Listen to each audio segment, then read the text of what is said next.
Database transaction के बारे में पढ़ेंगे। आज अपन सब पढ़ेंगे कि ट्रांजैक्शन लाया क्यों गया, डीबीएमएस में इसका यूज़ क्यों किया जाता है, प्रॉब्लम क्या थी, सॉल्यूशन क्या है, हम एसेट प्रॉपर्टीज से क्या इंश्योर कर पाते हैं और ये इंटरव्यू में इतना क्यों पूछा जाता है। ठीक है, तो आज अपन सब डिस्कस करेंगे। अगर आपने पहले के टॉपिक्स नहीं देखे हो तो मैं पॉइंट आउट कर देती हूँ प्लेलिस्ट, आप जाके देख लेना। तो अपन समझते हैं प्रॉब्लम क्या थी भाई, ये ट्रांजेक्शन लाया क्यों गया। तो ट्रांजेक्शन इसलिए लाया गया, जैसे कि मान लो आपने अपने अकाउंट से 5,000 रुपये निकाले और आपने दूसरे को भेजना चाहते हो, आपने दूसरे को भेजे लेकिन दूसरे के पास पहुँचे नहीं और आपके अकाउंट से निकल भी गए। तो ये तो क्या हुआ, इनकन्सिस्टेंसी हुई ना डेटा की, तो इससे आपकी मनी का तो लॉस हो गया। अब इस प्रॉब्लम को कौन सॉल्व करता है, ट्रांजेक्शन्स। तो ट्रांजेक्शन करता क्या है डीबीएमएस का, ट्रांजेक्शन ये इंश्योर करता है कि या तो आपका जो आप मनी भेज रहे हो या तो कम्प्लीटली सक्सेसफुल हो दोनों स्टेप्स, और या तो वो कम्प्लीटली फेल हो जाए। तो आपकी जो प्रीवियस वाली स्टेट थी, आपके अकाउंट में 5,000 रुपये थे वही रहे, वो मनी ट्रांसफ़र ना हो। तो ये इंश्योर करता है कि ऑल और नथिंग गारंटी कि आपका या तो आपकी जो भी ट्रांजेक्शन है या तो कम्प्लीटली सक्सेसफुल हो या कम्प्लीटली फेल हो जाए। ठीक है, तो ये कितनी बड़ी प्रॉब्लम सॉल्व कर रहा है ना। अब ये सब चीज़ें इंश्योर कैसे करता है ट्रांजेक्शन, इसमें वो यूज़ करता है acid properties. Acid properties ensure करती हैं कि आपका ट्रांजेक्शन एक सक्सेसफुल, कंसिस्टेंस, आइसोलेशन और ड्यूरेबल स्टेट पर है। अब ये सारी चीज़ें होती क्या है, अभी अपन डिस्कस करते हैं ना।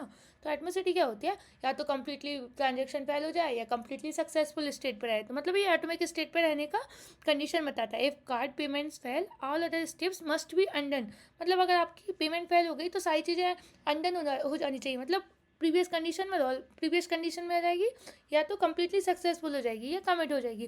तो ये उसकी एसक्यूएल कह रही है कि या तो कम्प्लीटली सक्सेसफुल हो जाए तो कमिट करेंगे, या नहीं होगा तो अपन अनडन कर देंगे प्रीवियस कंडीशन में। ठीक है, तो अब हम देखते हैं नेक्स्ट कंसिस्टेंसी क्या इंश्योर करता है। कंसिस्टेंसी इंश्योर करता है कि आपका अकाउंट में मनी कंसिस्टेंस रहे। मतलब कैसे रहे, जैसे कि मान लो आपके अकाउंट में 5,000 रुपये हैं, आपने 2,000 रुपये डाले, ऐसा ना हो कि वो 6,000 रुपीज़ दिखा रहा है, 7,000 दिखाना चाहिए ना। तो डेटा जो अमाउंट है ना, जो वो हमेशा क्या होना चाहिए, कंसिस्टेंसी स्टेट में रहना चाहिए। और मान लो आपके अकाउंट में लेस देन जीरो मनी है, फिर भी आप मनी ट्रांसफ़र कर रहे हो, तो कैसे होगा, नहीं होना चाहिए ना। तो उस टाइम पे सारे ट्रांजेक्शन रिजेक्ट कर देने चाहिए। तो ये क्या करता है, जो आपका उसको मनी है ना, उसको कंसिस्टेंसी स्टेट में रखता है। ठीक है, जो आपका अकाउंट बैलेंस है।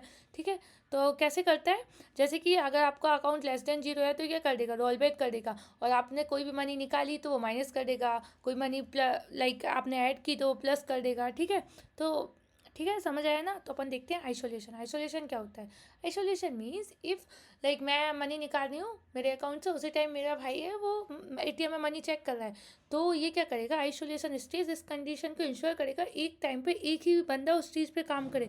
ऐसा ना हो कि अब जैसे मान लो मैंने यहाँ से मनी निकाल रही हूँ, मेरा भाई कुछ और देख पा रहा है, तो ये तो लाइक प्रॉब्लम हो जाएगी ना, दोनों इंटरफेयर कर रहे हैं ना एक दूसरे को। ऐसा नहीं होना चाहिए, एक टाइम पे एक काम होगा, फिर दूसरा टाइम अपडेट दूसरी चीज़ अपडेट करेगा। विदाउट आइसोलेशन क्या होगा, मान लो आप मूवी टिकट बुक कर रहे हो, आप एक ही सीट दो लोगों को अवेलेबल दिखाएगी, ये तो प्रॉब्लम हो जाएगी ना।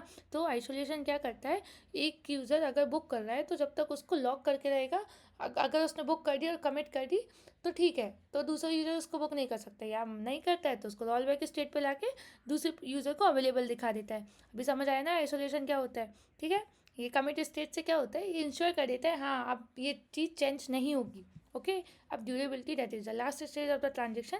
इसमें क्या होता है, लाइक मान लो जस्ट अज्यूम इट, आपने एटीएम से 200 रुपीज़ निकाले और निकल गए, अब सक्सेसफुल हो गया। अब उसके बाद मान लो एटीएम क्रैश हो गया, इंस्टेंट लाइट चली गई, कुछ भी हो गया, कुछ भी हो, लेकिन आपका जो ट्रांजेक्शन है वो सक्सेसफुल हुआ, तो वो किसी भी क्रैश की वजह से फेल नहीं होना चाहिए, वो हमेशा क्या रहना चाहिए, सेफ स्टेट पर रहना चाहिए। तो ड्यूरेबिलिटी क्या इंश्योर करता है, ड्यूरेबिलिटी इंश्योर करता है कि अगर आपकी कोई भी चीज़ हो गई है तो वो परमानेंटली होगी, या नहीं हुई है तो वो फेलियर होकर पिछली वाले स्टेट पे चले जाएगी।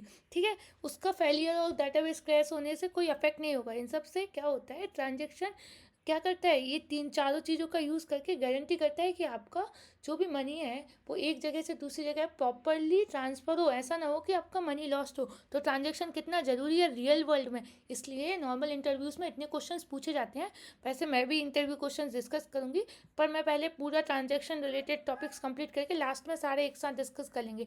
ठीक है, आपको समझ आया कि नहीं, अगर समझ आया तो कमेंट करके बताना। Thank you.